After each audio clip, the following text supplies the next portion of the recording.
할렐루야.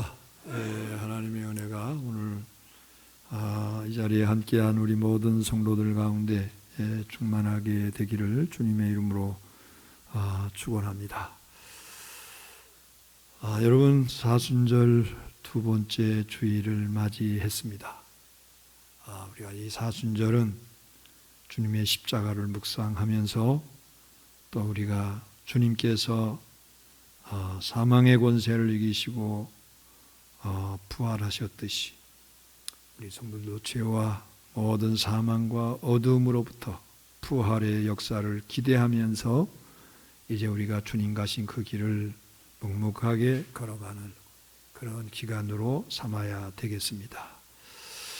오늘 함께 나누려고 하는 말씀의 제목은 우리가 바른 신앙을 통해서 하나님께서 주시는 그 은혜와 축복을 받아 누려야 되겠다고 하는 그러한 말씀을 갖고 함께 말씀을 나누겠습니다.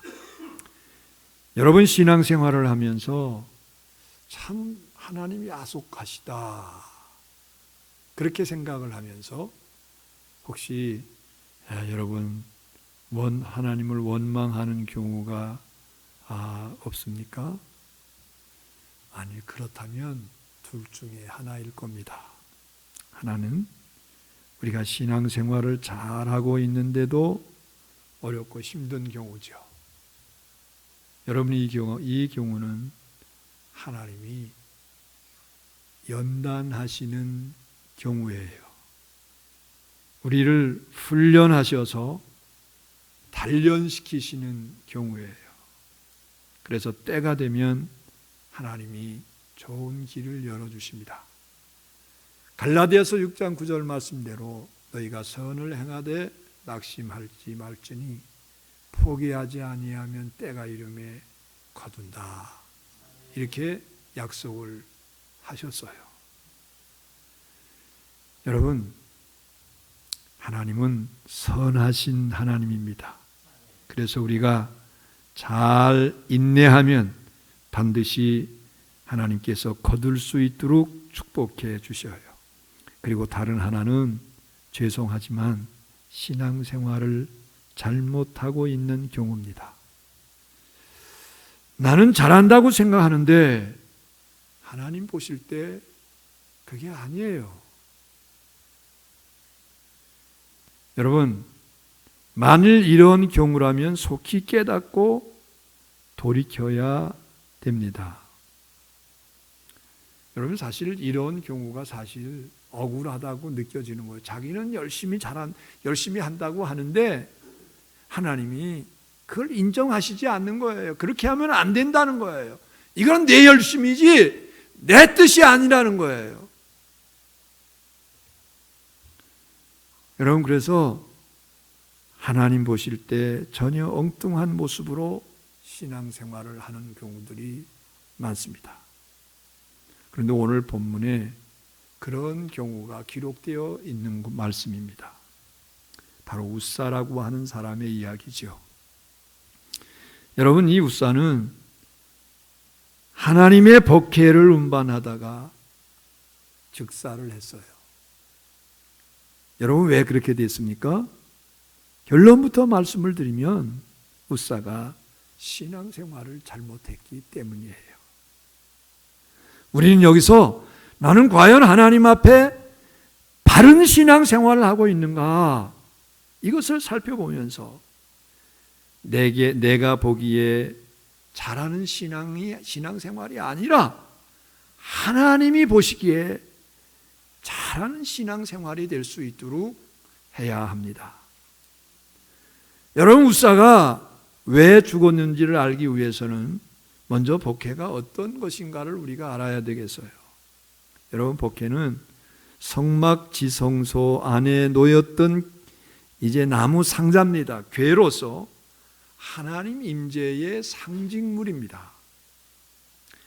2절에서 말하는 것처럼 하나님은 복회에 안치된 지성소에 임재하시면서 이스라엘을 만나 주셨어요.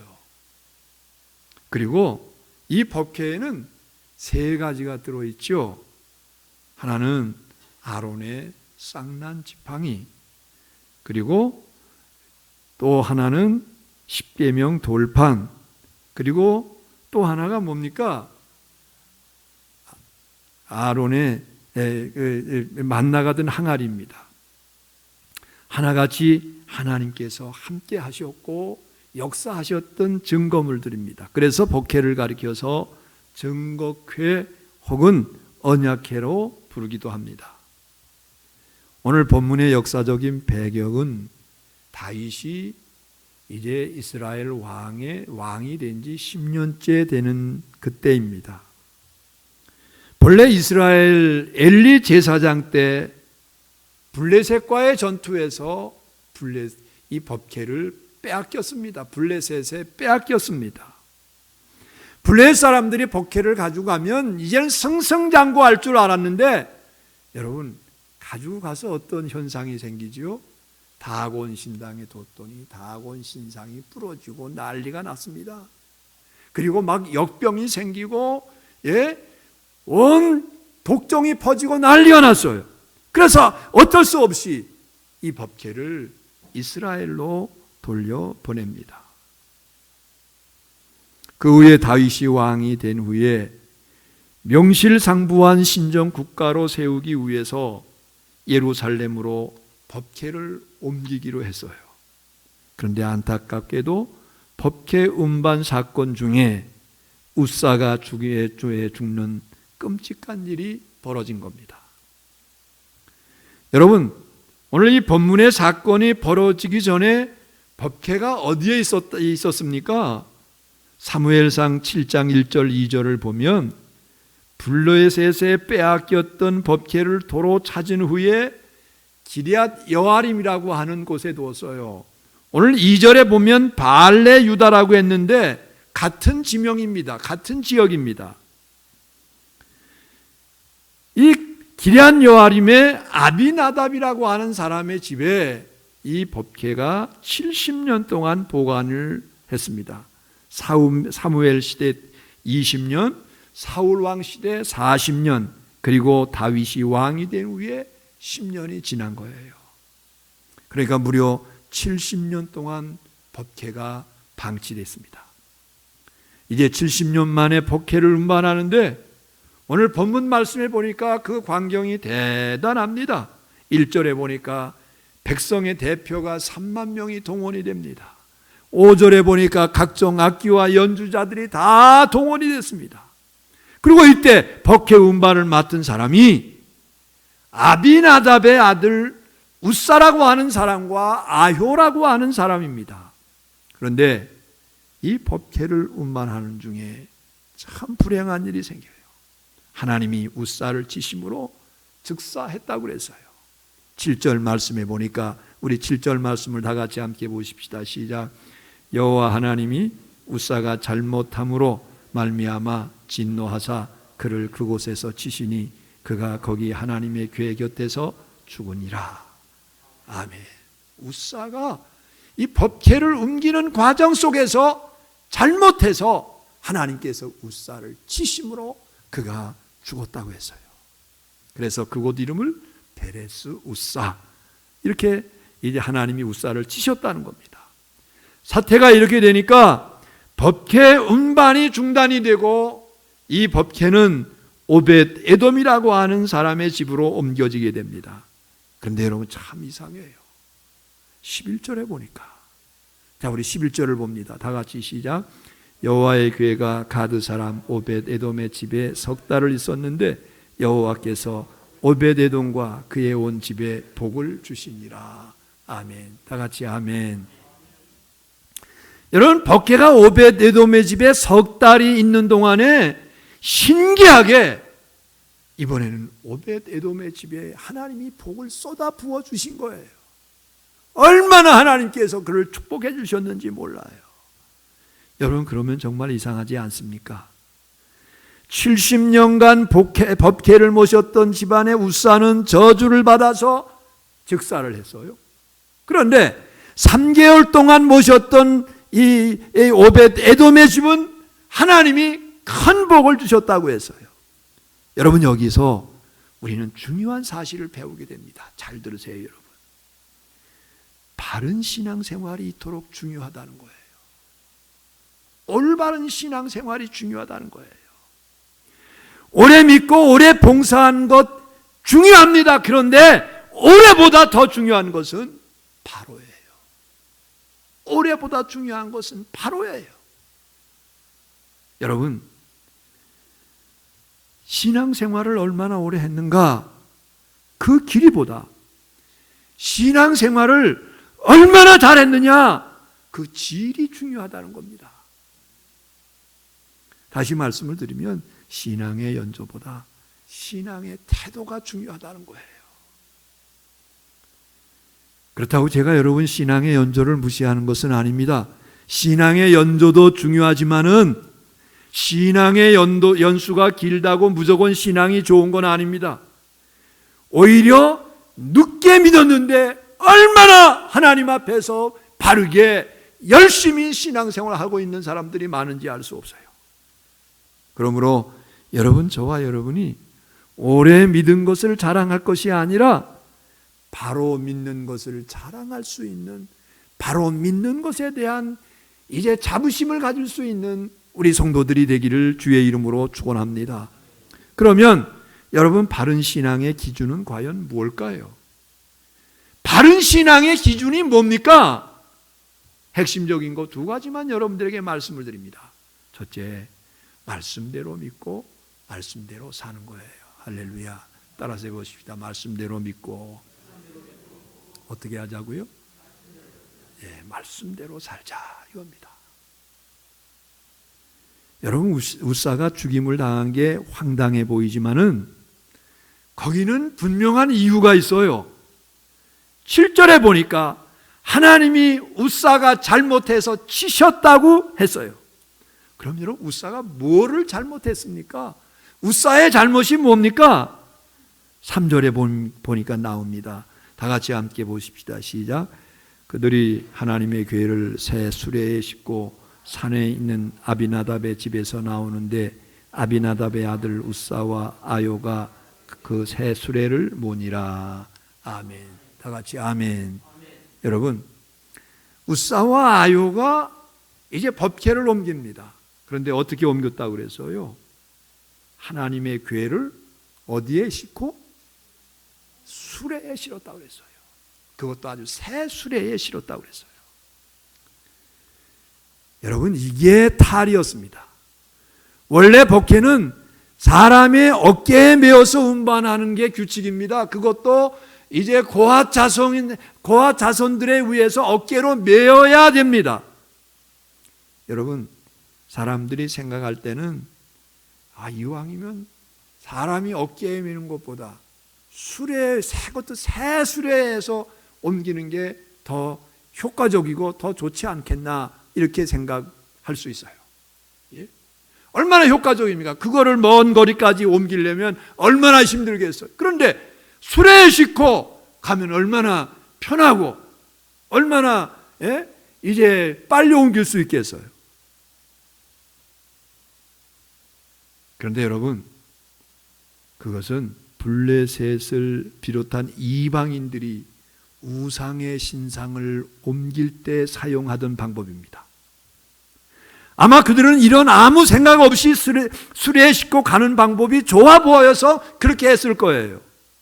여러분, 내가 생각하고 내가 계획하는 것이 아무리 좋아 보여도 이게 과연 하나님의 생각인지 인간의 생각인지 살필 수 있어야 돼요. 분별할 수 있어야 돼요. 하나님의 뜻을 분별해야 된다, 이겁니다.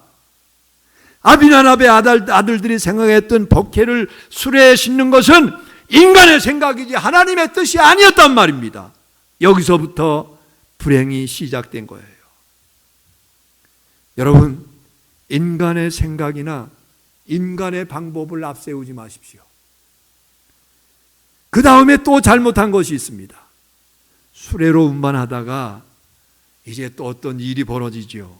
자, 우리 6절, 7절 말씀을 다 같이 함께 봅니다. 다 같이 시작.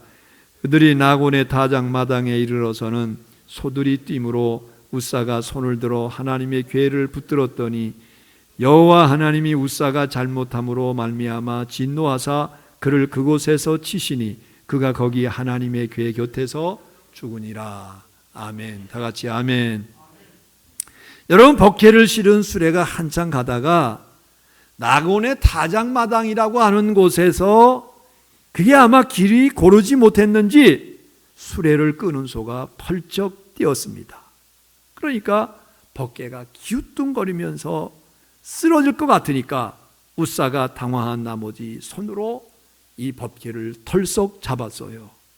여러분, 바로 그 순간에 하나님이 진노하셔서 그를 치셨다는 겁니다. 왜 죽었을까요? 웃사가 왜 죽었습니까? 하나님의 말씀을 어겼어요. 민수기 4장 15절에 보면 이런 규정이 있어요. 고아 자손들이 와서 맬 것이니라. 그러나 성물은 만지지 말라. 그들이 죽으리라. 성물, 뭐를 말하는 거예요? 여기에서 법궤를 만지지 말라. 그러면 죽으리라. 그렇게 말씀을 하고 있어요. 법궤는 반드시 레위 지파의 고아 자손만 담당하게 되어 있습니다. 그리고 거룩한 성물인 법궤에 손을 대서는 안 됩니다. 운반할 때도 조심스럽게 어깨에 메어야 됩니다. 그래서 법궤에 채가 달려 있는 거예요. 이 규정을 어긴 겁니다. 물론 당시 이 규정을 모를 수 있습니다. 여러분, 그렇다면 생각해 보십시오. 모르고 저지른 게 죄입니까? 여러분, 무지도 죄예요. 예를 들어서 교통신호를 모르고 위반을 했습니다. 죄입니까? 아닙니까? 죄입니다. 우리나라 사람들은 모르고 한 경우에 한 번만 봐달라고 하면 인정이 많아서 서로 양해가 돼요. 내가 지난 주말에 금요일인가 그렇습니다. 해와 경찰서에서 뭐가 날라왔어요. 그래서 제 생각에 아이고, 이것도 어디서 내가 또 교통법규를 어겼나. 아이고, 이게 또 뭐야. 이거 또 얼마를 내야 되는 거야. 또 하고 뜯었어요. 그런데 액수는 안 나왔어요. 액수는 안 나왔는데 어디 오거리에서 신호 위반을 했대요. 예. 그런데 경찰이 본 것도 아니고 사진이 찍힌 것도 아니고 누가 공익 신고를 했대요. 예. 그래서 그때 언제 그랬나 생각이 잘 안 나는 거예요. 그런데 밑에 쭉 읽어내려다 보니까 그런데 경미한 법의 위반이기 때문에 벌금은 안 내보낸대요. 일단은 공익신고가 들어왔기 때문에 어쩔 수 없이 저한테 이거를 보내는 거지. 이 사건은 너무 경미해서 이거는 아닙니다. 아마 제가 이렇게 신호가 바뀔 때 아마 이렇게 지나갔는지 그랬던 것 같아요. 저 전혀 기억이 없는데. 여러분, 이것도 잘못은 잘못이다. 저는 전혀 생각도 안 나고 그래요. 그러나 이것도 잘못이라는 거예요. 그런데 너무 경미하니까 벌금은 안 내보내겠다. 이런 거죠. 여러분, 그런데 서양 사람들은 이런 데에 대해서는 아주 냉정하대요. 여러분, 신앙생활을 할 때 이런 경우가 많습니다. 자기는 열심히 하는데 하나님 보시기에는 엉뚱한 거예요. 예? 이건 하나님이 기뻐하시는 일이 아니에요. 올해 요즘 연합회 생활을 이렇게 교회에 하다 보면 참 자기 열심에 도취돼 가지고서 힘들게 하는 경우가 얼마나 많이 있는지 알 수 없어요. 전체를 힘들게 하는 경우가 많아요. 여러분, 잘못하고 있는데도 열심히 하는 거예요. 하지만 하나님의 말씀을 모르고 자기 방식, 자기 열심으로 하니까 오히려 이게 문제죠. 하나님의 뜻을 알고 그대로 해야 합니다. 그게 바른 신앙이에요. 여러분, 그래서 이러한 말이 있습니다. 덮어놓고 믿으면 안 된다. 열어놓고 믿어라. 이런 말이 있어요. 무슨 말이냐면 성경책 덮어놓고 믿으면 곤란하다는 겁니다. 부지런히 성경 말씀 읽고 그리고 듣고 알고 믿어야 된다는 거예요. 로마서 10장 17절에서 분명히 말합니다. 믿음은 들음에서 나며 들음은 그리스도의 말씀으로 말미암느니라. 믿음은 말씀을 들음에서부터 시작이 됩니다. 그리고 계속 들음으로 우리의 신앙이 성숙해집니다. 여러분, 말씀을 모르면 어떻게 됩니까? 교회는 다니는데 세상 방식으로 되도록, 세상 풍조대로, 세상 유행대로 믿고 따라가요. 그것도 거룩한 성소 안에서 말입니다. 그러면 웃사같이 되는 겁니다. 그래서 바울은 로마서 12장 2절에서 이렇게 말합니다. 너희는 이 세대를 본받지 말고 오직 마음을 새롭게 함으로 변화를 받아서 하나님이 선하시고 기뻐하시고 온전하신 뜻이 무엇인지 분별하도록 해라. 이스라엘이 광야 생활 40년 동안 어떻게 승리할 수 있었습니까? 한 가지 원칙을 지켰어요. 무조건 구름 기둥, 불 기둥을 따라가는 겁니다. 자기 생각, 자기 경험, 자기 열심, 자기 판단을 버리고 겸손히 따라갔습니다. 여러분, 이게 바로 데오크라시 신정정치입니다. 예? 하나님의 통치예요. 그런데 여러분, 이 신정정치의 기본 원칙은 로고크라시입니다. 말씀 통치라는 거예요. 다윗이 신정국가를 이룬다고 하면서 이 원칙을 무시했으니까 잘 될 리가 없었죠. 하나님이 진노하신 겁니다. 여러분, 명심하십시오. 바른 신앙, 이 바른 신앙, 말씀 중심의 생활입니다. 말씀 중심의 신앙입니다. 다른 것 없습니다. 미신 믿듯 하지 마십시오. 은사도 중요하고 기도도 중요하고 체험도 다 중요합니다. 그러나 가장 기본적인 것은 하나님의 말씀을 따라가는 거예요. 예? 하나님의 말씀을 붙들고 나가는 거예요. 말씀을 무시하고 말씀에 어긋나면 모든 게 헛것입니다. 부디 저와 여러분은 말씀 중심의 바른 신앙생활을 할 수 있게 되기를 주님의 이름으로 축원합니다. 두 번째 바른 신앙의 기준은 진심입니다. 진심. 여러분, 지난 주일에 직원 세미나 할 때 한 가지만 했습니다. 예배에 대한 거예요. 그런데 가장 중요한 것은 우리가 하나님께 예배할 때 마음이 중요하다는 겁니다. 마음이 빠진 예배, 진심이 사라진 예배, 하나님이 받으시겠느냐 이거예요. 예? 오늘 여러분들이 여기 이곳에 와서 하나님께 예배하는데 정말 온 마음을 다해서 진실된 마음으로 하나님께 예배할 때 하나님이 그 예배를 기쁘게 받으시는 겁니다. 그 예배를 통해서 영광을 받으시는 겁니다. 그리고 그런 예배자들을 하나님께서 축복하시는 겁니다. 여러분, 우리 신앙의 바른 기준은 진심으로 신앙생활하는 거예요. 아비나답의 집안이 70년 동안이나 법궤를 모셨습니다. 그런데 어떻게 됐습니까? 불행하게 됐어요. 왜 그럴까요, 여러분? 법궤를 모시는데 마지못해가지고 건성으로 자기 편리한 대로 그렇게 법궤를 모셨던 거예요. 반면에 오베데돔은 비록 짧은 기간 법궤를 모셨지만은 진심으로 모셨어요. 온 마음을 다해서 모셨어요. 여러분, 우사가 죽임을 당했을 때 누가 감히 법궤를 모시기를 자원했습니까? 다윗 왕도 법궤 운만을 중지시켰어요. 예? 이제 법궤는 모두가 다 기피의 대상이고 애물단지가 됐습니다. 여러분,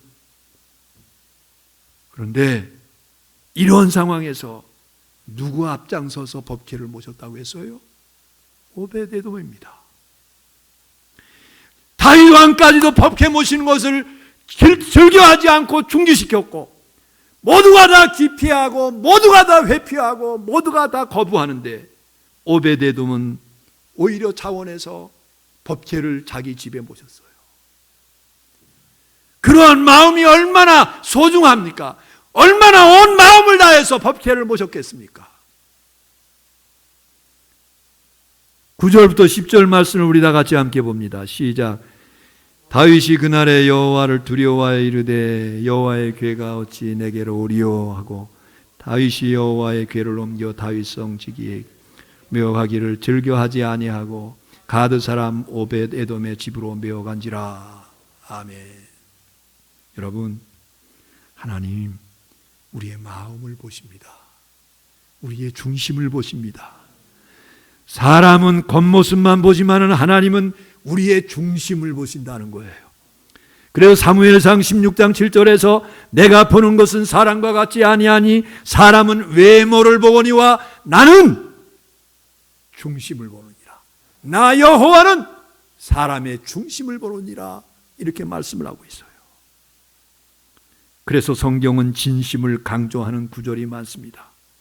신명기 4장 29절 대표로 말씀을 드리면 만일 마음을 다하고 뜻을 다하여 그를 찾으면 만나리라고 그랬어요.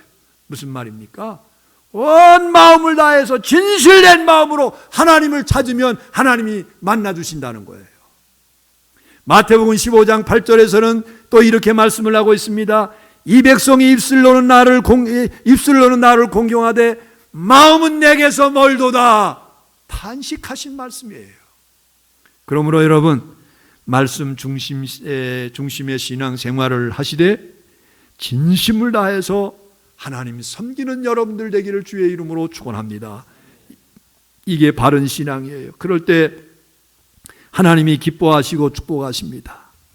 여러분, 그런데 바른 신앙 생활을 하면 우리 하나님은 반드시 축복해 주십니다. 오벳 에돔은 바른 신앙으로 복을 받은 사람입니다. 그런 사실이 11절 말씀에 기록되어 있지만은 역대상 13장 14절 말씀에도 보면 자세히 기록되어 있어요. 여호와의 궤가 오벳 에돔의 집에서 그의 가족과 함께 석 달을 있으니라. 여호와께서 오벳 에돔의 집과 그의 모든 소유에 복을 내리신지라. 이렇게 말씀을 하고 있어요. 유대인 역사가 요세푸스에 의하면 오벳 에돔은 본래 아주 가난한 사람이랍니다.